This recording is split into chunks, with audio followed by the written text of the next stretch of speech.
Bon, je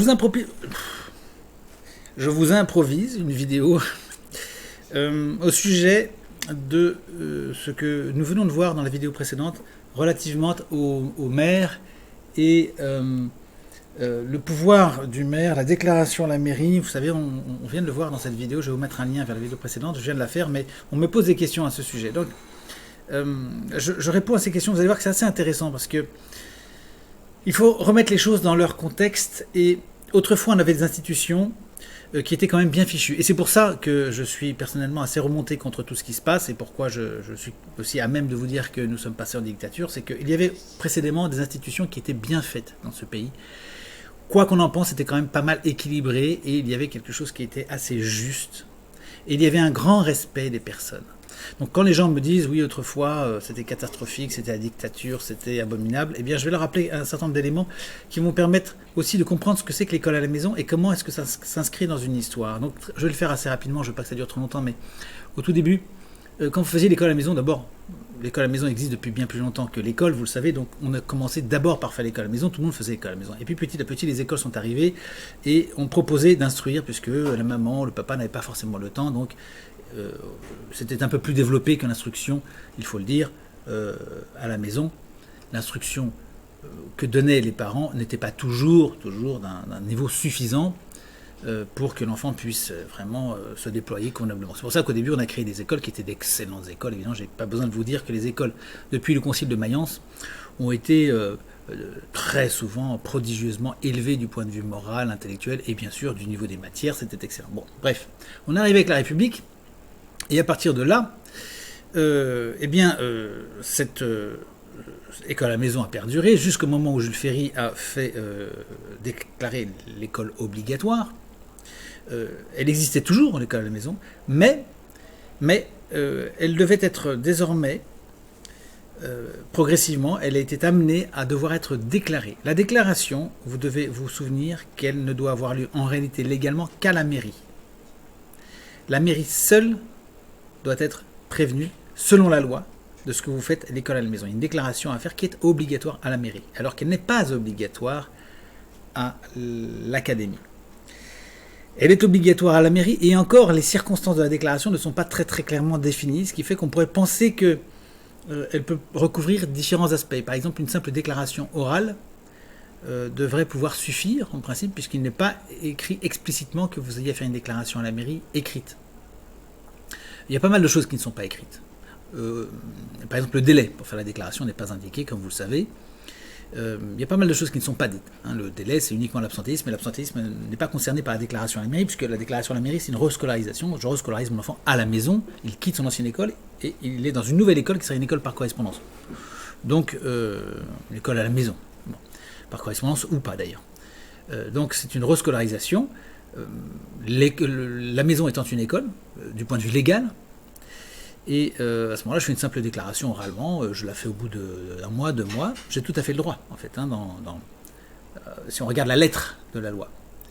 Bon, ceci pour vous dire que la déclaration de l'académie n'est pas obligatoire, elle.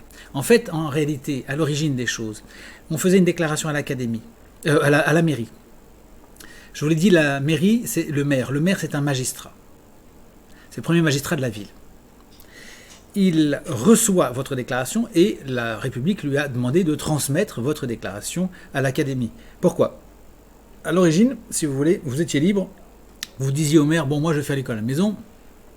Le maire dit, bon, très bien, je suis au courant, donc ça va. Je passerai voir le petit Alfred, là, pour voir si tout va bien, voir s'il est en bonne santé. Bon, c'est la moindre des choses, c'est son obligation, de toute façon. Donc il vient vous voir, il était accompagné d'un gendarme ou du garde champêtre, bon, et il venait vous voir, et puis il constatait que le petit Alfred, il se portait bien. Bon, ça va, tout va bien, il fait l'école à la maison, c'est très bien, ça me convient. Or, il s'est trouvé que dans le cours des années, dans le cours du XXe siècle, il y a eu des cas où les familles prétendaient qu'elles faisaient l'école à la maison avec leur enfant, les parents affirmaient qu'ils faisaient l'école à la maison à leur enfant, alors qu'en réalité, ils ne le faisaient pas. Ils négligeaient l'instruction de leur enfant, tout simplement, ils ne lui apprenaient véritablement rien. Donc, qu'est-ce qui s'est passé alors ? Eh bien, il est arrivé des cas où l'enfant, devenu adulte, était confronté à d'autres personnes, des organisations, un patron, qui vous voulez. Pas un puissant seigneur, parce que c'est enfin disons un seigneur de la République, tel qu'un préfet, un maire, peu importe. Et ce garçon perdait son procès parce qu'il n'avait pas été instruit correctement. Et à ce moment-là, des constitutionnalistes ont dit ce garçon-là, ou cette fille, ils n'ont pas pu se défendre correctement face à ce puissant personnage, puisque d'un côté il y a quelqu'un qui est très instruit, de l'autre il y a quelqu'un qui n'est pas suffisamment instruit. C'était le cas donc de gens qui officiellement avaient fait l'école à la maison, mais qui n'étaient pas réellement instruits. Et donc ils étaient en situation inférieure par rapport à d'autres citoyens. Et en particulier, ça se voyait lors de procès, où la personne qui était mal instruite, évidemment, perdait, était battue, humiliée éventuellement, accusée à tort, ne sachant pas s'expliquer, c'est très embêtant.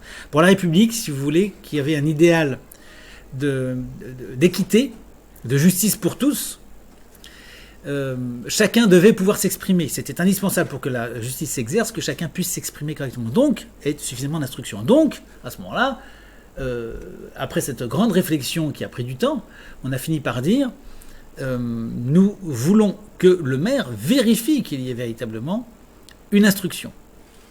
Or, aussitôt, le maire a répondu, les maires de France ont répondu à l'époque. En gros, je vous la fais rapidement. En gros, écoutez, vous nous demandez de vérifier qu'il y a l'école à la maison. Bon, ben nous, on le voit. Enfin, en tout cas, ils nous le disent, les parents. Maintenant, quant à dire qu'il y a vraiment une instruction, on n'en est pas capable. On n'en a pas le temps, on n'a pas les moyens. Et puis, on n'a pas des profs ici pour vérifier que l'instruction soit donnée. Donc, nous, on ne peut pas le faire. Donc, vous demandez à quelqu'un d'autre. Et à ce moment-là, la République a demandé au ministère de l'Instruction publique de vérifier le bien fondé de cette instruction. C'est pour ça que vous avez ce schéma, déclaration obligatoire à la mairie, et vérification, donc la mairie transmet à l'académie, par l'académie de la réalité de cette instruction. Parce qu'on ne veut pas que le citoyen soit dépourvu d'instruction. Il a besoin pour se défendre, pour vivre, pour gagner sa vie, pour ne pas être un parasite de la société aussi, parce que ça se disait beaucoup au XIXe siècle, on ne veut pas de parasite de la société. Ces gens-là, il faut qu'ils travaillent, pour qu'ils travaillent, il faut qu'ils aient quand même un minimum de bagage intellectuel et d'instruction. Bon, c'était comme ça. D'où cette mécanique. Ça s'est passé comme ça. Et puis, il y a eu des cas encore plus graves que ça. Il y a eu des cas d'enfants qui se sont portés eux-mêmes partie civile contre l'État en disant, écoutez, moi, officiellement, j'étais instruit à la maison, mais je n'ai pas reçu d'instruction réellement. Donc, j'attaque l'État, ou en tout cas, je fais savoir à l'État, ou je ne sais pas, c'est quelqu'un qui est mort dans une situation qui s'est suicidé par exemple, bon, et puis ça a attiré l'attention des juristes, etc., qui ont constaté que cet individu avait été lésé en réalité. Officiellement, il était instruit, mais il n'était pas réellement. Il a été lésé, il s'est suicidé, il a eu un problème, il a perdu un procès, ce que vous voulez, il a perdu par exemple un procès face à un employeur parce qu'il n'a pas su lire son contrat, bon, des choses comme ça. Et alors à ce moment-là, on a dit oui, mais il faut s'assurer qu'il y ait véritablement une instruction, donc il faut qu'il y ait des preuves matérielles de l'instruction. Et c'est là que le contrôle académique est devenu ce qu'il est devenu, c'est-à-dire vérifier qu'il y a bel et bien une instruction. On vérifie que les parents ne mentent pas. Alors les parents, c'est pas compliqué, vous avez deux sortes de parents. Il y a des parents qui instruisent réellement l'enfant et qui ne savent pas forcément le montrer, mais enfin en tout cas ils ont des preuves quand même matérielles, bon, ils sont capables de dire quelque chose. La maman, par exemple, est illettrée, dit moi je suis illettré, je ne sais pas lire et écrire, mais... ni compter, mais je sais comment faire pour apprendre à mon enfant. Ah bon, madame, comment vous faites? Si vous ne savez pas comment vous faites, eh ben, on a des cahiers, et puis avec mon enfant, on regarde, il me lit, moi je comprends ce qui est dit, hein, et puis il y a des exercices, et puis on fait les exercices, et puis pour vérifier si les résultats sont bons, ben, je demande à sa grande sœur, ou à son grand frère, ou à mon cousin. Bon, là ça tient la route, madame, effectivement, vous faites quelque chose pour que votre enfant soit instruit. Bon, là il y a une réalité, l'enfant est réellement instruit. Bon. Alors, avec plus ou moins de résultats, mais je l'ai déjà dit, les résultats ne comptent pas, puisque c'est très variable. Dans la même classe d'une école, vous avez des enfants qui sont totalement à la traîne, et puis d'autres qui sont très en avance. Donc, ça n'est pas quelque chose qui est évaluable très facilement, en tout cas. Il faut qu'il y ait un minimum. Il faut qu'il y ait un minimum, et à partir du moment où il y a un minimum, il y a instruction. S'il y a instruction, c'est terminé. Donc, et puis, vous avez les simulateurs. Les parents simulateurs, alors ça, c'est bon, le cas classique. Les parents, c'est les pros de la simulation. Ils ont les cahiers, ils ont les cours, ils ont tout ce qu'il faut. Ils font croire qu'ils font l'école à la maison, mais en réalité, l'enfant est battu. Là, ils ont juste détaché l'enfant. Il était attaché ou enfermé dans un placard. Mais là, juste pour le contrôler, ils l'ont détaché. Ils l'ont débarbouillé un peu. Ils lui ont dit, sois gentil, si jamais tu dis quoi que ce soit, il t'en cuira ce soir. Bon, l'enfant est un peu pâle, un peu décharné, mais quand même, ils sont intelligents, c'est des bons simulateurs. Ils maltraitent pas trop l'enfant, ça se voit pas trop. Et il est juste enfermé pratiquement toute l'année dans un placard et personne ne le sait trop. Et puis, au moment du contrôle, ils sont assez malins. parce que ils ont quelque chose. Souvent, les simulateurs sont des gens qui développent une certaine intelligence là-dedans et qui sont assez obsédés. Donc, en tout cas, souvent, enfin, il arrive en tout cas que les simulateurs soient assez bons experts, et donc ils peuvent arriver à tromper le représentant de l'État parce qu'ils ont un discours, oui, c'est très important pour nous, vous savez, il faut que l'enfant soit instruit, on y tient tellement à notre petit chéri, vous savez, c'est ce que racontait Hugo dans Les Misérables, c'est comment ça s'appelait, ces mauvais parents adoptifs avec Cosette, les fameux Thénardier. Ça me revient. Les Thénardier. Bon, donc ça c'est un cas qui est arrivé aussi. Bon, alors dans ces cas-là, pour autant qu'il y ait justement un pacte social, dont nous reparlerons, eh bien, ces gens-là, on les connaît, si vous voulez. Que ce soit dans l'ancienne France, de jadis, ou dans la République, jusque dans les années 70, on se connaissait. On savait si des gens étaient honnêtes ou pas, on le savait, si vous voulez. Et quand le représentant de l'État avait un doute à ce moment-là, il pouvait agir beaucoup plus aisément. Il avait un doute parce qu'on connaissait ces fameux Thénardier ou d'autres, peu importe, je prends cet exemple, mais les Thénardier, si vous voulez, des gens qui font des choses comme ça, ils n'en sont pas à leur premier coup d'essai. Ils ont trompé, ils ont grugé, ils ont volé, ils ont menti, il y a eu des histoires, il y a eu des fausses accusations, il y a eu des embrouilles, si vous voulez, comme on dit maintenant.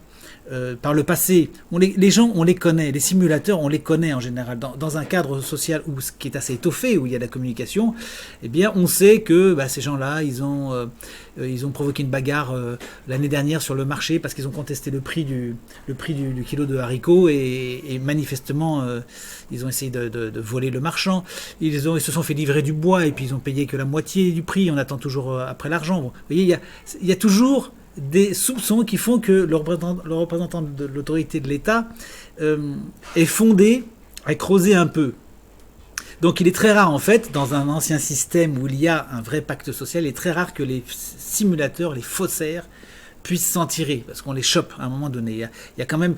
et puis si le système est vertueux aussi, il a des agents de l'État qui sont des gens intelligents, qui sont quand même habitués à ça, ils ont des vrais... Hercule Poirot, si vous voulez, qui connaissent, qui reconnaissent et qui connaissent leurs clients et qui savent là où il y a un problème. Alors qu'aujourd'hui, évidemment, avec la décrépitude quasi totale du système public et l'incapacité, l'absence de formation des fonctionnaires, il est certain qu'aujourd'hui, il y a une incapacité du fonctionnaire à détecter des faussaires, des malfaiteurs, etc. Donc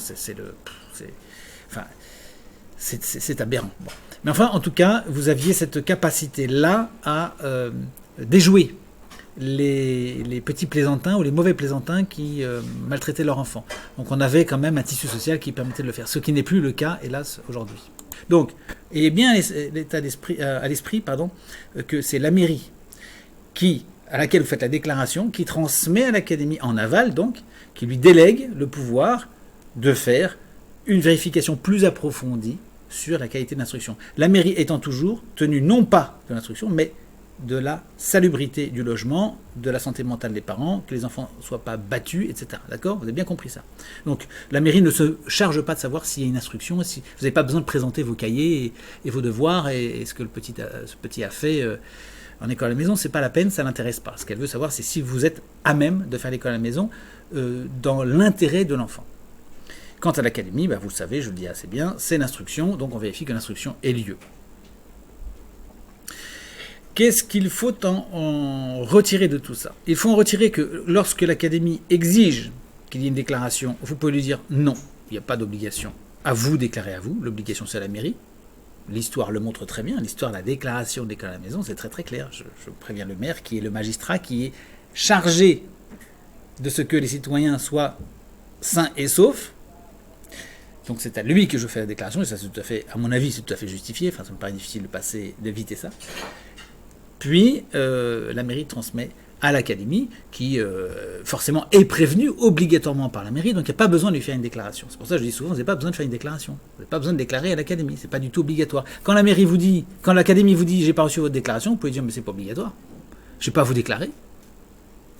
Je vais pas vous déclarer, je suis désolé. J'ai à déclarer à la mairie. Si la mairie n'a pas fait son travail, c'est son problème, c'est pas le mien. Et effectivement, vous auriez raison. Et vous avez le droit même de vous scandaliser de ça et de dire mais comment ça se fait que la mairie n'ait pas reçu votre courrier ? Ou peut-être qu'elle vous l'a envoyé, mais peut-être que vous l'avez perdu. En tout cas, vous vous débrouillez. C'est vous, les administrations qui êtes à mon service, à vous occuper de savoir ce qui s'est passé de mon courrier. C'est pas moi. Et ça, c'est de droit, c'est de plein droit et personne ne peut vous le reprocher.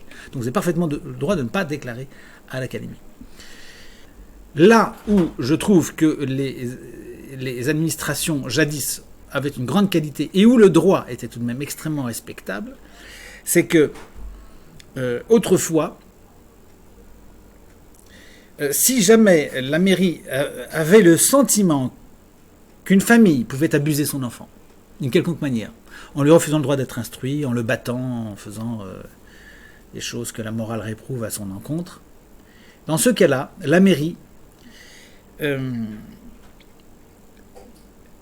était en principe, s'il avait des soupçons, en principe dans l'obligation, elle était dans l'obligation légale et morale de prévenir un magistrat, puisqu'elle ne peut pas, même si vous voulez, le maire est quelqu'un qui doit veiller à ses concitoyens, mais il n'a pas le droit d'entrer chez son concitoyen manu militari, de force. Le maire ne peut pas dire j'ai entendu dire que le petit Jean-Louis était en danger, donc je rentre chez vous avec la police municipale. Non. À ce moment-là, il passe par un magistrat du ministère de la Justice, un juge donc, qui lui va être saisi par le maire, il a des arguments, je pense que la petite Estelle, eh bien, elle est en danger dans cette famille, dans sa propre famille, ou dans sa famille d'accueil, et donc je requiers l'intervention de la force publique. À ce moment-là, le juge doit faire une enquête rapidement, très rapidement, et la gendarmerie ou la police municipale sont habilités à faire un certain nombre de choses. Alors, la police municipale ne peut pas faire grand-chose en réalité. Ils ne peuvent pas rentrer chez vous, par exemple, les policiers municipaux. C'est la police nationale qui doit faire ça, ou la gendarmerie. Mais dans ce cas-là, ils reçoivent un mandat, qui est une commission rogatoire, pour entrer chez vous de force. Alors à ce moment-là, ils viennent chez vous. Autrefois, ça se faisait comme ça, parce que c'était quand même très délicat d'entrer chez quelqu'un. On respectait énormément la propriété privée, et la République la respectait.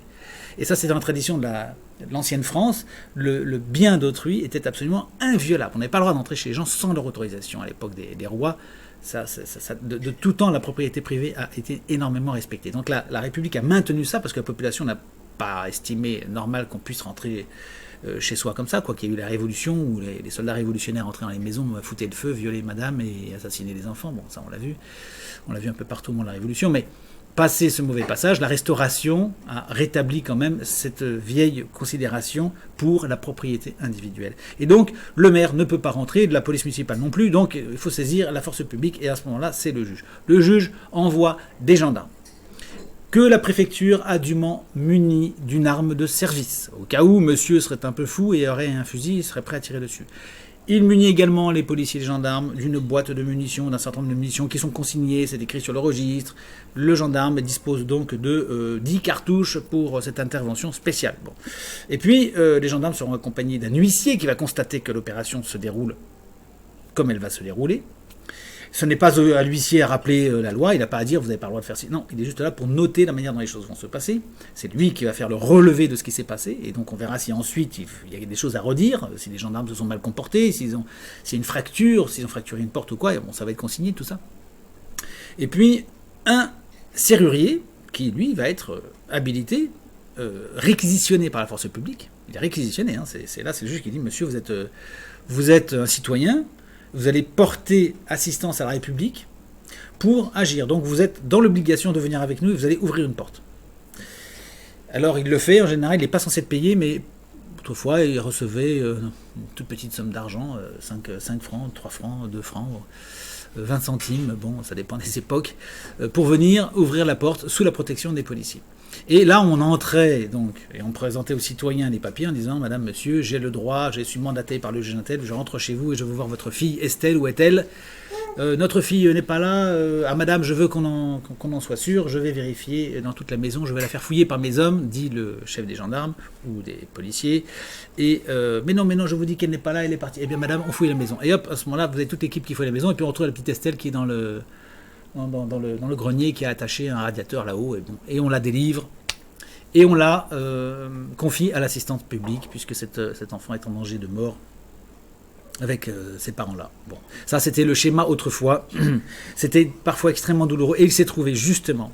Et pourquoi est-ce qu'on en arrive aujourd'hui à cette situation absolument délirante et scandaleuse d'une ingérence des personnels publics dans votre vie privée?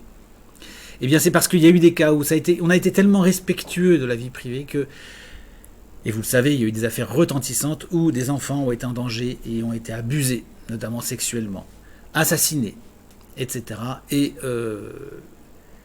le maire en avait soupçon, L'assistante sociale, on avait plus ou moins parlé, on avait remarqué que la petite fille avait des coups sur le corps, avait des bleus, on l'a vu au sport, etc. Bon, on a essayé de faire quelque chose, mais il y avait ce sacro-saint droit de la propriété privée. On ne peut pas facilement rentrer chez les gens, autrefois on ne pouvait pas, et donc on a voulu changer tout ça. Souvenez-vous de l'affaire Dutroux, faut quand même, je le rappelle, mais je vous signale qu'il y a quand même, les gens voyaient passer des voitures avec des inconnus, des hommes, donc, et dedans il y avait des gamins qu'on connaissait dans le village ou dans la ville. Donc la petite Estelle, le petit Louis, bon, ben, on le voyait passer dans des voitures à toute heure du jour ou de la nuit avec des inconnus. On se posait des questions. Et les gens commençaient à parler. Ils disaient, mais comment ça se fait que cet enfant, il ne va pas en colonie de vacances à chaque fois avec un homme différent? Même c'est un peu bizarre. Puis c'était parfois des voitures de notables. Et donc, vous voyez ce qui se passait. Il y avait des réseaux comme ça complets. Je vous signale que le Premier ministre de la France, Pierre Mauroy, a eu un jour un accident de voiture avec des petits-enfants qui revenaient de balais roses et de balais bleus, c'est-à-dire des petits-enfants qui étaient abusés sexuellement. Donc il a eu un accident de voiture, la police arrive sur place, il était ivre-mort. En plus, le plus incroyable, c'est que, non, c'est pas que la police a eu à venir sur place, c'est qu'en fait, il a embouti un quart de police et il a fait, c'est pour ça que ça s'est su, il a fait 2 blessés parmi les policiers. Et l'un d'eux a décidé d'aller jusqu'au bout. Il était très inquiété par la suite parce que lui, il a raconté que dans la voiture, il y avait des petits-enfants qui étaient là. Et donc, qui n'avaient rien à y faire. Donc on a interrogé les parents et les parents disaient oui, non mais ce sont des amis. Tu parles. Les parents, ils se faisaient payer. Hein, comme ça arrive encore malheureusement beaucoup. Donc à cause de ce genre d'affaires, eh bien, on a changé de direction, on a dit, bon, maintenant, il ne faut plus que ça arrive. Donc maintenant, tous les enfants sont menacés par leur famille, parce que la famille, c'est très dangereux. Il n'y a que la République qui soit viable et sûre. Au moins, dans les écoles, il ne se passe jamais rien. Tu parles, c'est là qu'il se passe le plus de choses. Enfin bref, au moins, on a contrôle, parce que s'il y a un mauvais élément dans la République, eh bien nous sommes à même de le voir. Le directeur d'école, le directeur d'académie, il passe régulièrement, il voit, donc s'il y a un mauvais enseignant qui est dangereux, qui est pédophile, eh ben on le verra. Et c'est beaucoup moins risqué que les familles où on voit rien, parce que chez elles, c'est difficile d'entrer chez elles. Donc du coup, maintenant, eh bien, je donne délégation très largement à toutes sortes d'organisations du genre PMI, MDPH, DPJ, enfin vous connaissez toutes ces organisations, ASE, etc. Tous ces gens-là ont maintenant le droit de venir, d'intervenir dans votre vie. Oui, ils ont le droit, et ils ont effectivement maintenant le droit d'intervenir chez vous. Mais je rappelle qu'il y a un certain nombre de choses qu'ils doivent respecter, et s'ils ne respectent pas, ils ne peuvent pas agir quand même. Donc c'est pour ça qu'on se sert quand même de la loi pour se défendre face à ces ingérences scandaleuse. Maintenant, on est dans l'excès inverse. Hein. Systématiquement, maintenant, l'enfant est pratiquement considéré comme martyr de sa famille et on retire, dans le moindre doute, maintenant, on retire l'enfant. Et c'est pour ça que vous avez des milliers et des milliers de cas d'enlèvement, de kidnapping, d'enfants par l'État. Et ce sont évidemment des choses contre lesquelles il faut lutter pied à pied, ne pas laisser cette espèce de système aujourd'hui prendre en charge des enfants alors qu'il n'y a pas lieu. L'enfant, c'est toujours la famille, et c'est sacré, c'est la cellule de base de la société. J'en profite pour faire une petite aparté quand même, c'est que si aujourd'hui on en est à ce point que les familles sont des inconnus pratiquement, des inconnus très suspects, et qu'on recourt aujourd'hui, on a confiance dans le représentant de l'État pour prendre soin de l'enfant, c'est quand même une chute abyssale par rapport à une société traditionnelle où il y avait un lien social et où tout se savait quant à ce genre de choses. Autrefois dans les villages, le gendarme allait au café boire un verre et il entendait tout ce qu'il avait à entendre sur la vie du village. Il savait si le petit Mathieu avait cassé la vitre du grand-père André, ça se savait, on le savait, il faudra le tenir celui-ci, on va le surveiller quand même. Bon, et puis si Madame Machin avait tendance à faire des choses pas très catholiques à sa fille, moyennant rétribution, eh bien ça se savait aussi très rapidement. Il y avait un lien social, on savait les choses. Et puis de toute façon, il y avait une bien meilleure éducation. Ce qui est d'ailleurs, je crois, la chose la plus importante, c'est qu'il y avait autrefois, en France, et dans toute l'Europe, et au Canada, et partout dans le monde entier, en Belgique, en Suisse, dans toute l'Europe, il y avait une meilleure éducation. Il y avait un curé de village, il y avait un médecin, il y avait un notaire, il y avait des gens qui veillaient quand même à la bonne moralité des choses. Donc il y avait du lien social, des communications. Les gendarmes étaient présents sans être présents, c'est-à-dire qu'ils étaient toujours auprès de la population, ils étaient au courant de tout. Et ça marchait tellement bien que le taux de criminalité était fort bas par rapport à aujourd'hui, et à telle enseigne que dans les années 80, les Américains se sont étonnés de ce que la France avait d'aussi bons résultats sur le plan criminel, au temps lointain, puisqu'aujourd'hui on les a rattrapés, voire dépassés sur le plan de la criminalité. Mais dans les années 80, Los Angeles nous a envoyé ces experts de police pour aller comprendre comment ça se faisait que les villageois français avaient des taux de criminalité aussi bas. Alors comme les Américains sont des Américains et qui ne sont pas capables de regarder très en profondeur les choses, ils n'ont pas percuté sur la dimension de l'éducation générale de la population qui était plus bienveillante avec un vieux fond chrétien, plus sociable que le cow-boy américain, si vous voulez, qui est arrivé en Amérique. Le cow-boy américain, c'est l'évadé européen, anglais souvent, un peu bandit sur les côtés, qui n'hésite pas à massacrer Enfin, j'exagère peut-être un peu, mais enfin, qui n'hésite pas à se faire sa place dans le Far West, quitte à tirer quelques coups de feu. Bon, donc ça, ils l'ont éludé, mais en revanche, ils se sont intéressés à l'apparence des choses, et c'est très américain, et donc ils ont vu que les gendarmes français, pourquoi est-ce qu'ils utilisaient, pourquoi ils avaient une telle efficacité, c'est parce que d'après leurs observations, ils étaient au contact de la population. Et en particulier, ils ont observé ces gendarmes qui se promenaient avec leurs pèlerines et leurs vélos et qui s'arrêtaient à toutes les 3-4 portes parce qu'il fallait souffler, ils étaient en vélo, ils étaient fatigués, donc ils s'arrêtaient, ils discutaient un peu avec les gens. Comment ça va aujourd'hui, Madame Armel? Et Monsieur Chanvier, comment il va? Il n'est pas là ce matin? Où est-ce qu'il est passé? Ah, il est parti à l'hôpital. Ça alors, dites donc. J'espère que ça ira mieux. Et puis, que devient votre fille? Elle vient vous voir de temps en temps? Bon, et on posait des questions, on discutait, on buvait un petit coup de calva. Ça faisait passer le temps. Et puis, le gendarme ou le policier, il savait tout. Et donc, il était là en amont des événements. Parce que quand Madame Intel ou Madame... je sais pas, vous l'appelez comme vous voulez, mais quand Janine lui disait, au bout du village, vous savez... j'en ai appris de bonnes sur le petit Hervé là, parce qu'il paraît qu'il a volé du bétail, il a volé une chèvre et puis un chevreau, et puis il l'a vendu à Mont-de-Marsan là-bas, d'après ce qu'on dit. Enfin, je suis pas sûr, mais il paraît que.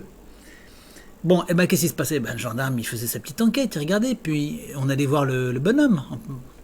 Entre quatre yeux, on lui disait, mon petit gars, si tu recommences, on va s'occuper de ton cas. C'est pas bien de faire des choses pareilles.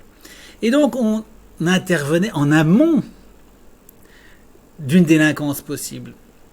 On agissait dès le début. Le gamin qui commençait à tourner mal, on allait lui parler. Et la peur du gendarme, ça fonctionnait. Donc le gamin, il avait fait sa bêtise, il rentrait dans le rang, et puis ma foi, on s'en tenait là, puisque tous les hommes du village ont fait des bêtises à leur âge. Peut-être pas de cette importance, mais enfin, quel gamin n'a pas cassé un carreau, n'a pas craché sur une vitrine? Bon, si vous voulez...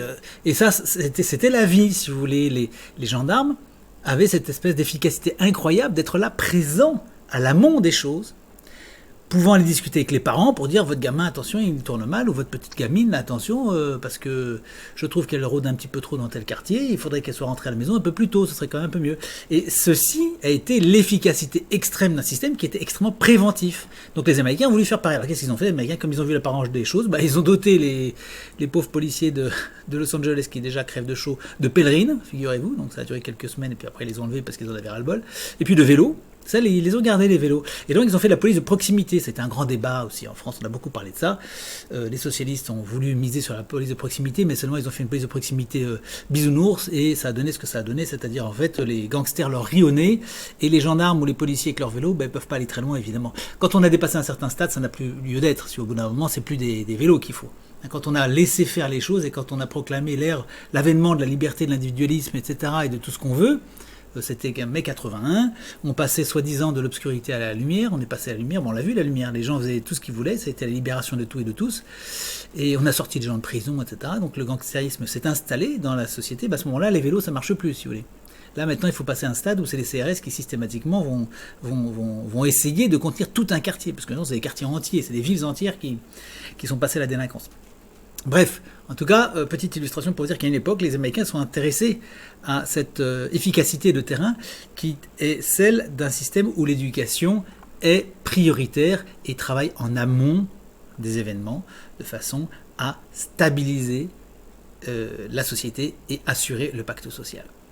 Notre République a amené un effondrement de l'éducation générale, tout simplement parce qu'elle a promu les droits de l'individu et non pas les droits d'abord du créateur et de la société dans son ensemble. L'individu étant le roi, son éducation est finie par tourner autour de son nombril, chacun fait ce qu'il veut, on en arrive à des conflits de toutes sortes. Comme il y a des conflits, il y a des violences, il faut embaucher plein de fonctionnaires. Comme il y a plein de fonctionnaires, il y a de plus en plus d'ingérence de l'État. Plus il y a de l'ingérence, plus il y a de l'impôt, plus il y a de la misère, plus il y a du suicide, plus il y a des violences conjugales, plus vous avez ce délitement de la société, et puis vous avez cette espèce de montée en puissance de l'individualisme. Ce qui fait qu'effectivement, les gens ne savent plus rien au sujet de leurs voisins. Et que les gendarmes sont très mal renseignés. Et comme en plus on instrumentalise les gendarmes et les policiers pour taper sur la population, eh bien la population ne dit plus rien aux gendarmes.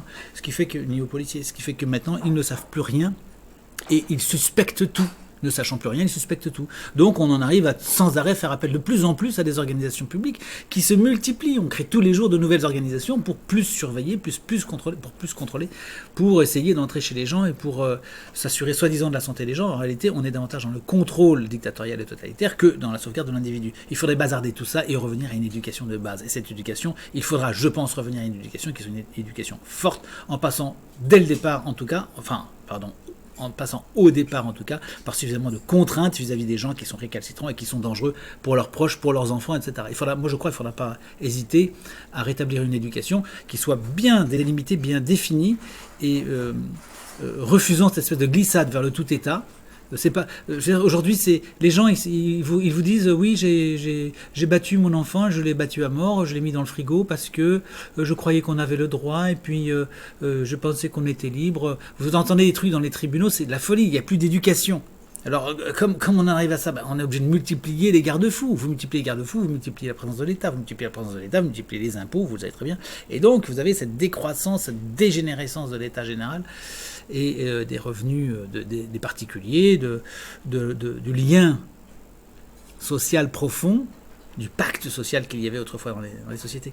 Donc tout cela, il faut le récuser à tout prix, reprendre les choses et redéfinir réellement les rôles et devoirs du citoyen et être intransigeant avec ça. Je crois qu'il faut être intransigeant avec ça. Et donc, beaucoup moins emmerder les gens, mais les emmerder beaucoup plus quand ils font des bêtises. C'est-à-dire quand il y a quelqu'un qui effectivement appartient à un réseau pédophile, moi je serais d'une sévérité mais extrême. Ces gars-là seraient déportés à Cayenne. Je n'hésite pas du tout, pas une seconde. Je les déporterais à Cayenne et ils paieraient l'entretien des bâtiments à leurs frais avec leur fortune personnelle. Et les gardiens et tout ça, et à vie. Ou en tout cas suffisamment longtemps pour qu'on soit sûr qu'ils soient devenus honnêtes. Mais au lieu de ça, vous laissez faire des milliers de gangsters dans la société, et puis vous avez des cas de ce genre qui se multiplient. Voilà, donc on marche sur la tête, on fait les choses en sens inverse. Enfin, bref, j'arrête là cette parenthèse, et je reviens au sujet donc, principal qui est qu'à l'origine, il y avait donc quelque chose qui était suffisamment bien conçu, le législateur dit, si vous faites l'école à la maison, vous déclarez à la mairie se charge de déléguer à l'instruction publique, à l'éducation nationale, le rôle de vérifier parce que la mairie elle-même n'est pas compétente pour ça, donc c'est l'éducation nationale qui vient vérifier qu'il y a réellement une instruction, après que la mairie vérifie que la famille, le milieu ambiant de la famille, soit des milieux admissibles. En principe, c'est le maire lui-même qui est tenu de faire le contrôle, le maire, un adjoint municipal, par exemple, pas une secrétaire de mairie, puisqu'elle n'a pas le pouvoir du maire, c'est le maire qui doit venir lui-même. Alors il peut déléguer, ça se fait de plus en plus parce qu'ils sont débordés, mais en principe, vous devriez demander à ce que ce soit le maire. Parce que le maire, il sera plus complaisant. Vous savez, aujourd'hui, on vous envoie l'assistante sociale. Or, l'assistante sociale, c'est quelqu'un qui a l'habitude d'être confronté à des gens qui, parfois, sont des cas sociaux graves. Et donc, elle aura un regard sur vous qui sera un regard suspicieux. Et qui aura une manière de voir qui n'est pas celle du maire. Elle voit chez vous une bouteille de martini, elle va se dire ça, c'est des alcooliques qui sont très dangereux, etc. Alors que le maire, si vous voulez, bon, il a passé son enfance avec vous, peut-être, il vous connaît, ou c'est un agriculteur parfois, souvent, ou c'est quelqu'un qui travaille par ailleurs. Si vous êtes dans une petite ville, un village, bon, il sait ce que c'est que boire un coup, un canon, et puis il est quand même un peu plus relax, un petit peu moins figé, normalisé qu'une assistante sociale qui a des grilles de lecture un peu monophasé et qui aura tendance beaucoup plus à vous dénoncer. Donc refusez les assistantes sociales et vous dites moi je veux que ce soit le maire. Il vient me voir, je peux aller le voir s'il le préfère. Normalement il faut qu'il vienne me voir à la maison, qu'il vienne voir la maison et mon enfant chez lui, dans son ambiance naturelle, dans son milieu naturel. Mais je ne tiens pas du tout à ce que ce soit l'assistante sociale. Ça vous pouvez leur dire.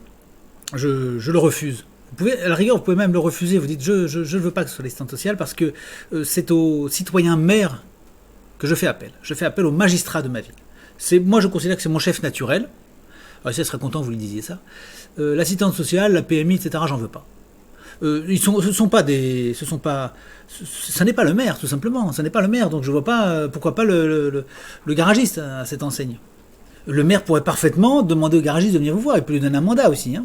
Parfaitement. Il a le pouvoir de le faire. Donc il peut donner son pouvoir à qui l'on veut. Mais vous pouvez lui dire au maire directement, monsieur le maire, je préfère que ce soit vous. Ce sera pas long, vous venez, on va boire un verre, etc. Et puis vous prendre un peu des nouvelles, on va parler des élections. Bon, vous voyez, il préférera, il sera content de venir vous voir. En général, les maires, ils osent pas aller chez les habitants parce qu'ils ont peur qu'on leur dise qu'ils essayent qu'ils vont à la pêche aux voix. Mais faites plutôt ça, plutôt que de prendre le risque de tomber sur des psychorigides venant des services sociaux divers et qui sont formatés à détecter le contrevenant, le parent violent, abusif, etc. et qui peut vous faire des histoires. Ça, c'est déjà un premier point. D'autant que ces gens qui viennent des services sociaux sont des gens qui n'ont rien fait d'autre dans leur vie que ça. Alors que le maire, il a quand même autre chose. Et puis, il a besoin aussi de pas trop vous fâcher parce que peut-être qu'il compte sur votre voix. Et puis, il n'a pas envie qu'il y ait un scandale parce que ça lui ferait perdre son temps, c'est peut-être ses résultats aux élections. Mais ces gens qui viennent des organisations dites sociales ou parasociales sont des gens extrêmement formatés, qui ne connaissent pas la loi, qui ont une vision de vous avec beaucoup de distance. Ils sont, je vous l'ai dit, très très conditionnés, suspicieux, et ils n'ont pas cette espèce de souplesse, de connaissance de la vie, des usages. C'est beaucoup plus difficile avec eux. On a beaucoup plus d'emmerdement avec ce genre de personnes qu'avec le maire. Le maire, on n'a pratiquement jamais de problème. Même quand le maire ne peut pas vous encadrer, il fera la démarche quand même, parce qu'il vient voir peut-être un adversaire politique, mais il fera la démarche, ça se passera beaucoup mieux, il vous emmerdera beaucoup moins qu'un quelconque membre d'un personnel d'organisation dite sociale, parasociale, paramédicale, etc. Alors il est vrai que le maire, il ne sera pas content que vous fassiez l'école à la maison, parce que vous faites perdre à l'école peut-être des subsides d'État, et puis peut-être même que l'école pourrait fermer parce qu'il y a un enfant ou deux enfants en moins, et ça arrive. Vous êtes parfois le phénomène déclencheur d'une fermeture, c'est possible. Mais justement, il viendra vous voir, peut-être pour essayer de vous reconduire à l'école. Et vous pourriez dire, mais écoutez, c'est une tentative que je fais d'école à la maison parce qu'on a eu des petits soucis, mais je ne suis pas complètement fermé à retourner à l'école. Hein. Vous savez, pour moi, c'est pas une impossibilité. Vous pouvez lui dire ça. Hein. En tout état de cause, même si, à supposer, vous dites jamais plus je remettrai mon enfant à l'école, votre école, elle ferme, j'y suis pour rien, c'est pas mon problème, et je vous dirais que je trouve que c'est plutôt une bonne chose, parce que si tous ces enfants font l'école à la maison, eh bien ils se porteront bien mieux que d'aller dans votre école qui est infâme et infréquentable et d'un niveau effroyable et on apprend mille conneries. Même si vous lui disiez ça, c'est pas pour autant qu'il vous embêterait autant que quelqu'un qui, venant d'un service social, aura tendance à vous faire un signalement. Les maires ne font pas ça, très très très peu. Moi si j'en ai 2 par an, c'est le bout du monde. On a très très peu de signalements provoqués par des maires. En revanche, les assistantes sociales, les PMI, etc., c'est plus que la majorité. C'est un cas très très fréquent. Et il ne faut pas oublier que le maire a déjà une fonction, il n'a pas besoin d'en avoir davantage. Alors que l'assistante sociale ou l'agent de la PMI, il a besoin de se faire valoir. Donc il va vous chercher, il va venir vous chercher en fait, il va vous enquiquiner. Le maire, il n'a pas besoin. Il a déjà bien assez à faire, il n'a pas besoin de se justifier, ni de se faire valoir, ni de gagner du galon auprès de l'administration. Il a déjà pas mal de choses. Et puis alors, il y a encore un dernier élément, c'est que le maire pourrait être votre allié, même si ce n'est pas un copain. Il pourrait être votre allié le jour où l'académie vous ferait des remarques du genre j'estime que vous avez un problème, je vais vous signaler au procureur parce que j'estime que vous ne m'avez pas présenté votre enfant ou que votre enfant n'a pas fait des exercices, des choses illégales, vous voyez. Pour un motif illégal, il vous envoie devant le procureur. Eh bien, il serait pas mal que justement vous expliquiez à ce moment-là, à la fois aux fonctionnaires de l'éducation nationale et éventuellement au procureur ou au juge que vous avez rencontré, que votre maire, lui, a exprimé que l'école à la maison n'était pas un obstacle pour lui, il y avait mis son accord. Et par conséquent, on va là marcher sur les plates-bandes d'un maire qui a estimé que l'un de ses concitoyens, une famille concitoyenne, usait de son droit. Et donc on va marcher sur ces plates-bandes et on va lui dire, monsieur le maire, vous avez commis une erreur, ou on va se mêler de la vie de vos concitoyens. Donc vous voyez, c'est pas mal aussi de mettre la mairie un peu de votre côté, en allant chercher le maire, en essayant d'avoir un rapport assez bon avec lui, même si ce n'est pas un rapport cordial. Vous pouvez très bien avoir un rapport au moins de politesse et de mettre en valeur son rôle. Moi, je tiens que la mairie et le maire ont leur rôle à jouer là-dedans, et s'il n'y avait qu'un seul contrôle à garder, ce serait pour moi celui de la mairie. Étant donné le niveau aujourd'hui de l'éducation nationale, je pense que ce serait celui de la mairie, parce que le maire est encore l'individu le plus humain parmi ceux que vous allez rencontrer. C'est quelqu'un qui a le plus d'habitude de fréquentation des gens, qui a le plus à discerner son intérêt dans ces histoires et à faire attention, à ménager les gens, alors que les autres, les fonctionnaires de l'éducation nationale ou des PMI, ASE, etc., ils en ont rien à foutre. Et ils sont prêts à vous marcher dessus, et ils seront ravis de le faire.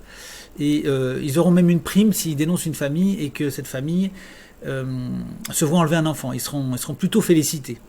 Je me demande s'ils ne touchent pas des primes d'ailleurs. Mais alors c'est en train de tourner un petit peu parce que là en ce moment ça commence à protester tous ces enlèvements d'enfants. Mais en tout cas, il est clair pour moi que vous avez bien mieux à faire avec un maire qu'avec ces gens venus de nulle part et n'ayant pas de relation directe avec vous, n'ayant pas de lien direct avec vous et n'ayant pas intérêt à être sympa avec vous spécialement. Pour ce qui est de la communication avec les autres administrations, donc supposons que la mairie a un soupçon à la suite de son contrôle. Elle estime que bon, bah, effectivement chez vous c'est absolument épouvantable. Il y a des rats qui courent partout, les enfants mangent dans les poubelles. Bon, dans ce cas-là, la mairie, qu'est-ce qu'elle a le droit de faire? Eh bien la mairie, elle vous dit non, je refuse que vous fassiez école à la maison. Et là, elle a le droit.